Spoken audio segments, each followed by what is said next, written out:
Olá a todos e todas que estão assistindo a esta aula. Eu sou a professora Márcia Maurílio Souza, sou uma mulher de pele parda, cabelos curtos, castanhos com luzes douradas, uso óculos com armação escura, tenho nariz afilado, boca fina, estou usando um brinco dourado e uma camiseta bege. Nossos slides aqui, para começar, esse primeiro slide ele tem um fundo azul com o logotipo do NAI, do Núcleo de Acessibilidade e Inclusão, e da Coordenação de Desenvolvimento de Pessoas, CODEP. Abaixo, algumas mãos levantadas, abertas, com cores diferentes, indicando a diversidade. E abaixo, os logotipos da Universidade Federal Rural do Rio de Janeiro, da Coordenadoria de Ensino à Distância e da Licenciatura em Educação Especial.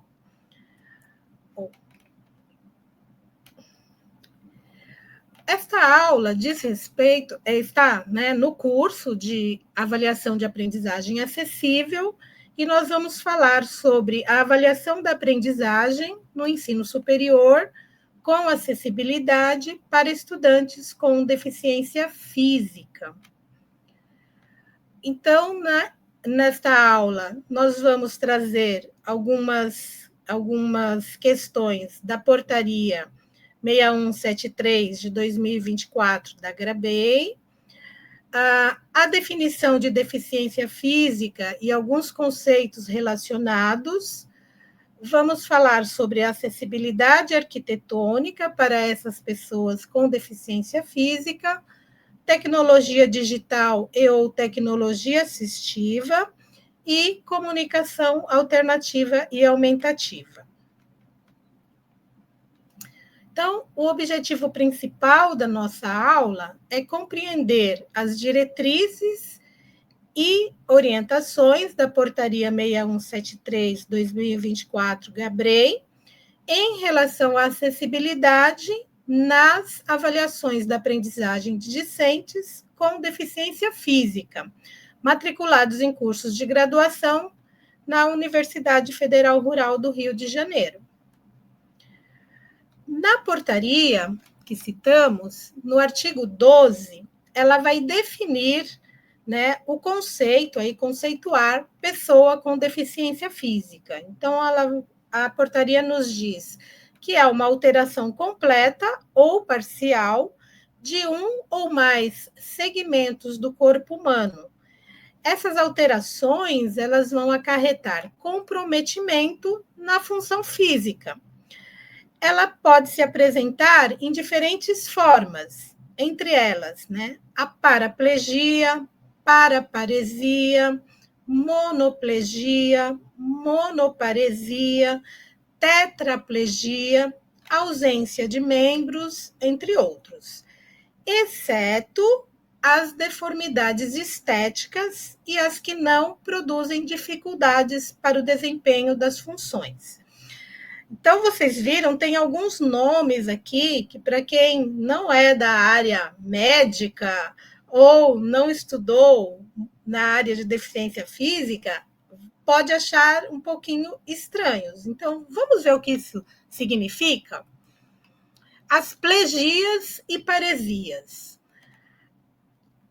A paresia é a restrição ou a diminuição do movimento, limitação do exercício dos membros, fraqueza muscular e paralisia parcial. Então, quando uma pessoa ela tem uma diminuição de movimento, uma limitação no uso dos seus membros superiores ou inferiores, tem uma fraqueza muscular, não consegue pegar objetos pesados, por exemplo, ou se tem uma paralisia em algum dos membros, isso é paresia, ok? Por outro lado, a plegia e paralisia, como um nome, algo estático, paralisia, é a não ocorrência de nenhum movimento voluntário, ou seja, é a incapacidade de realizar movimentos. Então, quando uma pessoa sofre um acidente e ela fica tetraplégica, ou seja, ela não consegue movimentar os seus membros superiores nem inferiores voluntariamente, ok? Então, basicamente, né, são esses as duas definições. E como que elas podem ocorrer? Eu já falei na tetra, né? Então, ela pode ocorrer em apenas um dos membros, em um dos lados do corpo. Isso é muito comum em pessoas que têm o AVC, né? Os problemas de AVCs. Então, geralmente né? Um dos lados do corpo fica paralisado ou fica com menos força, e aí a pessoa vai, faz as terapias e volta aos movimentos, consegue andar novamente, consegue pegar objetos. Então, seria um lado do corpo, hemiplegia. A diplegia ou diparesia, que seria nos membros superiores, a paraplegia ou paraparesia, que são nos membros inferiores, e a tetraplegia ou quadriplegia, que seria nos quatro membros ou no corpo todo. Tá? Então, geralmente, as pessoas com paraplegias ou paraparesias, elas usam cadeiras de rodas, porque são nos membros inferiores. Usam cadeiras de rodas, podem precisar de usar muletas, andadores, né? São mais ou menos esses as tecnologias, né, que elas podem vir a precisar. Então, já que estamos falando em pessoas que têm dificuldades, né, físicas, motoras,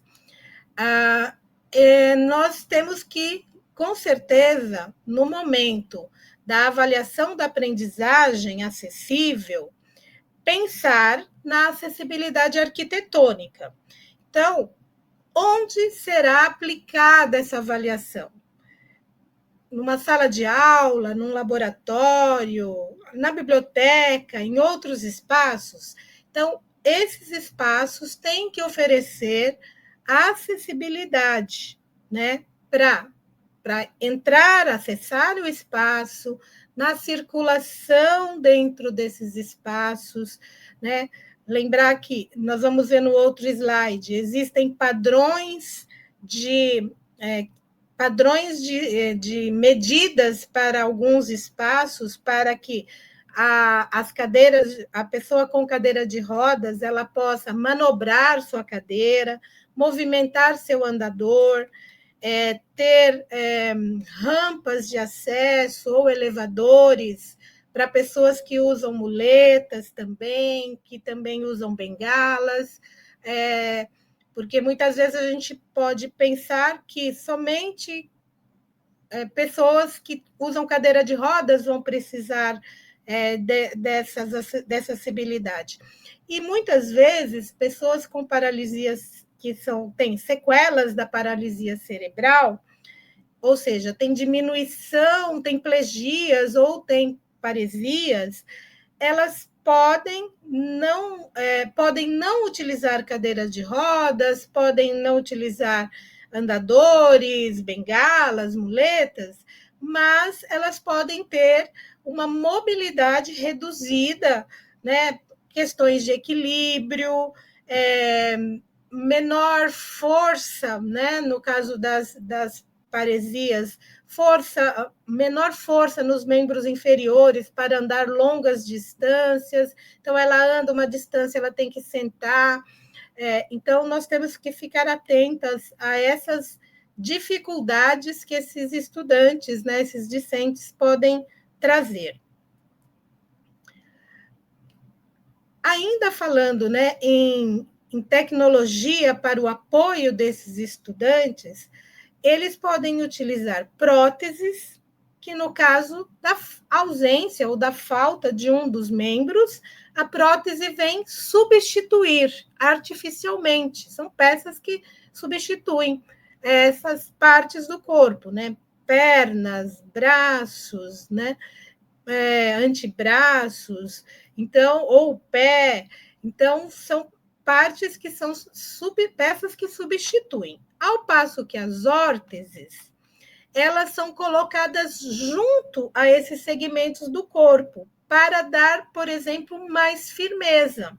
Então, vocês veem na foto de fundo verde, que está no canto inferior direito do slide, vocês veem uma prótese que é colocado no pé e perna da pessoa, né? Ela encaixa ali o pé, prende a perna e o pé. Isso vai dentro do sapato da pessoa, do tênis dela, ou outro sapato que ela use, que seja confortável, e isso vai dar firmeza, por exemplo, ao caminhar dela. Né? Então, isso é uma órtese. A outra órtese da outra foto, que está ao centro do slide, é uma órtese de mão, para posicionar a mão da pessoa, porque muitas vezes, quando a pessoa não tem essa força muscular, a mão pode tender a ter deformidades. Então, ela estando apoiada em uma órtese, essa mão não vai se deformar e ela vai poder ser utilizada, né, em outros momentos com outros tipos de órteses, ok? Essas órteses também podem ser utilizadas para correção postural, como eu falei, para manejar objetos de higiene pessoal. A gente vai ver uma prótese adiante que serve para uma órtese, que serve para digitar, por exemplo, escrever, segurar canetas, lápis. Então, são tecnologias muito importantes para o dia a dia desses estudantes, dessas pessoas. Lembrando que quando uma pessoa, que eu não falei no slide anterior, se uma pessoa tem a dificuldade motora nos membros superiores, e, por exemplo, ela demora mais tempo para escrever, demora mais tempo para digitar no computador, nós temos que lembrar que nós temos que dar maior tempo para que ela realize as suas avaliações. Então, falando da acessibilidade arquitetônica, como eu disse, nós temos uma NBR 9050 da ABNT, que vai trazer as medidas específicas e ideais para a construção de uma rampa. Como vocês estão vendo aí, essa rampa na imagem da esquerda, com medidas de largura, de inclinação correta, para que... porque não adianta eu fazer uma rampa com uma inclinação muito em pé, e que uma pessoa numa cadeira de rodas não vai conseguir subir sozinha na cadeira. Ela vai precisar de alguém empurrando a cadeira, né? Então, eu tenho que dar a maior autonomia possível para essas pessoas, independência possível para elas. E o desenho de uma rampa é muito importante. A outra figura, a figura da direita, diz respeito às medidas ideais, por exemplo, para a manobra de uma cadeira de rodas dentro de um banheiro acessível. Então, eu tenho que ter medidas mínimas aí para que esse ambiente possa garantir a acessibilidade, né, arquitetônica dessas pessoas. Nesse mesmo sentido, eu tenho que pensar dentro das salas de aulas, nos laboratórios, nas bibliotecas, em todos os espaços que eu posso utilizar para aplicação de,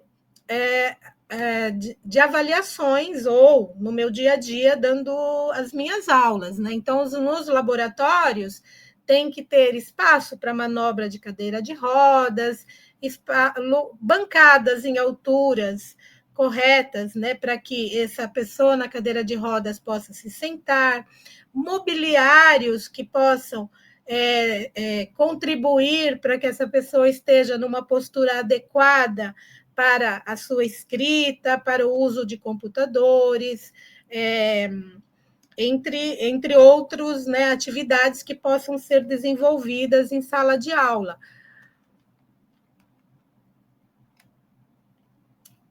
Temos que pensar também que o uso da tecnologia digital ou da tecnologia assistiva devem fazer parte das principais ações de acessibilidade para a eliminação de barreiras específicas que são enfrentadas por essas pessoas com deficiência física. Então, por exemplo, nós podemos utilizar para a pessoa com deficiência física planos inclinados, ou carteiras, aí no caso, uma mesa, na imagem direita, primeira em cima, eu tenho um plano inclinado, onde eu posso colocar livros, posso colocar o que ela precisa ler, ou às vezes até é bom para a pessoa escrever ali no plano inclinado. Posso ter carteiras que tenham inclinações, né, para que fique melhor para ela olhar o material, como essa da imagem da direita inferior. Muitas pessoas podem precisar usar ponteiras, como essa que está na imagem da direita, em cima, que é a foto, né, de um rapaz que tem uma ponteira que está colocada em sua cabeça. Essa ponteira pode ser utilizada para toque em telas touch e pode ser utilizada também em teclados, para digitar em teclados, como na foto de baixo, que vocês veem uma pessoa que não tem, né, uma parte, né, do seu braço, ela está usando uma órtese que está enrolada na parte superior aqui do braço, e ela está usando também sobre o teclado uma colmeia, que nós chamamos colmeia, que é feita de material acrílico, com furos, né, furadas em cima das teclas do computador, e a pessoa usa ali, né, essa ponteira para poder digitar. Isso facilita bastante, né, a vida, né, dessas pessoas, porque ela vai ser mais assertiva e vai errar menos no momento de digitar, né, com essa delimitação da colmeia. Eu tenho outra foto aqui nesse slide, que é a foto à esquerda, acima, de uma colmeia. Como vocês veem, né, ela é de acrílico. E quem mais poderia estar utilizando, além de pessoas com dificuldades motoras?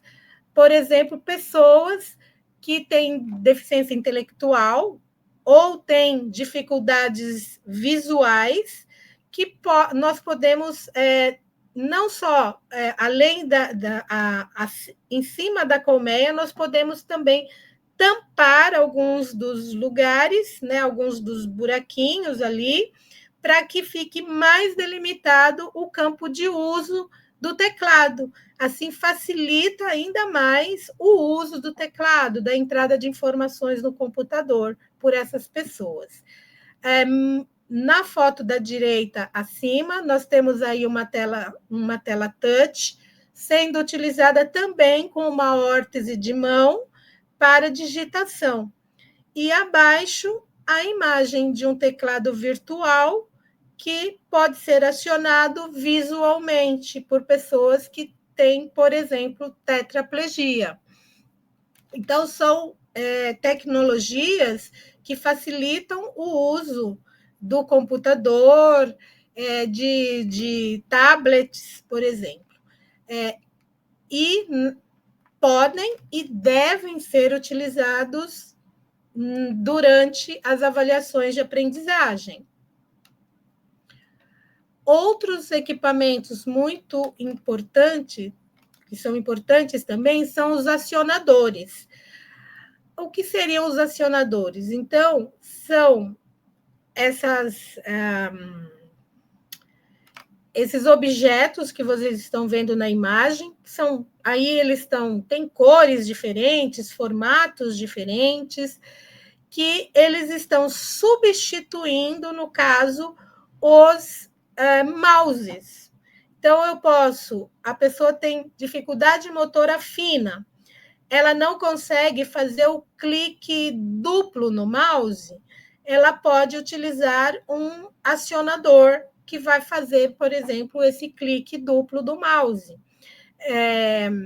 E outros tipos de acionadores. Hoje, nós temos acionadores que podem ser colocados, né, por exemplo, como essa última imagem à direita, embaixo, aqui na cabeça da pessoa, acionador que ela pode fazer com a mão inteira, com só um dedo, acionadores que podem ser por sopro.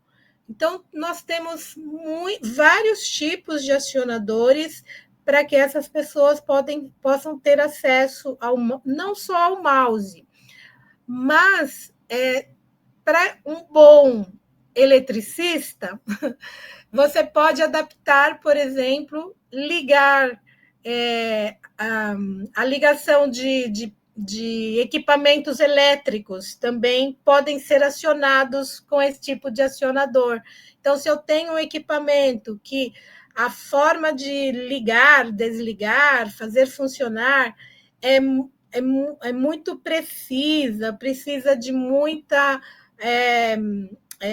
controle motor, eu posso fazer uma adaptação de um acionador para que essa pessoa participe da atividade também usando um acionador aí adaptado.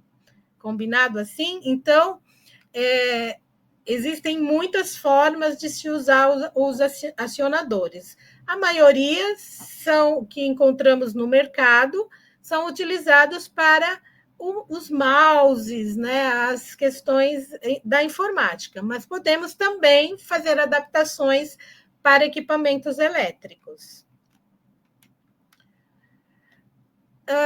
Outra questão que envolve pessoas com deficiência física, principalmente aquelas que têm sequelas de paralisia cerebral e não conseguem oralizar, ou têm dificuldades na fala oral, né, seria a comunicação alternativa e aumentativa. Então, nós temos várias formas de comunicação alternativa. Aqui nós estamos vendo pranchas de comunicação, na primeira imagem à esquerda, acima, no meio também. Nós estamos vendo do lado direito uma imagem do Boardmaker, que também ele consegue, são símbolos, né, de um sistema de comunicação em pictogramas, que a pessoa vai montando as suas pranchas de comunicação, a pessoa junto com um profissional, que pode ser o professor, pode ser um fonoaudiólogo, e aí isso facilita a participação nas aulas, na avaliação da aprendizagem e em outras tantas atividades da sua vida. Abaixo nós temos a imagem, né, como se fosse um tablet, né, com pranchas de comunicação ali montadas, que pode ser feitas a partir do Boardmaker ou de outros programas disponíveis para essa função aí de comunicação alternativa. como eu disse anteriormente, nós temos que ter atenção que muitas dessas pessoas com deficiência física, elas podem precisar de dilatação do tempo para realizar suas avaliações. Então, é importante que se esteja atento a essas dificuldades, ao tipo de equipamento que ela usa, o que ela precisa de apoio, para, se necessário, dilatar o tempo da avaliação para que ela não seja, para que esse estudante não seja prejudicado. As nossas referências de nossa aula e agradeço a atenção. Nos encontramos numa próxima.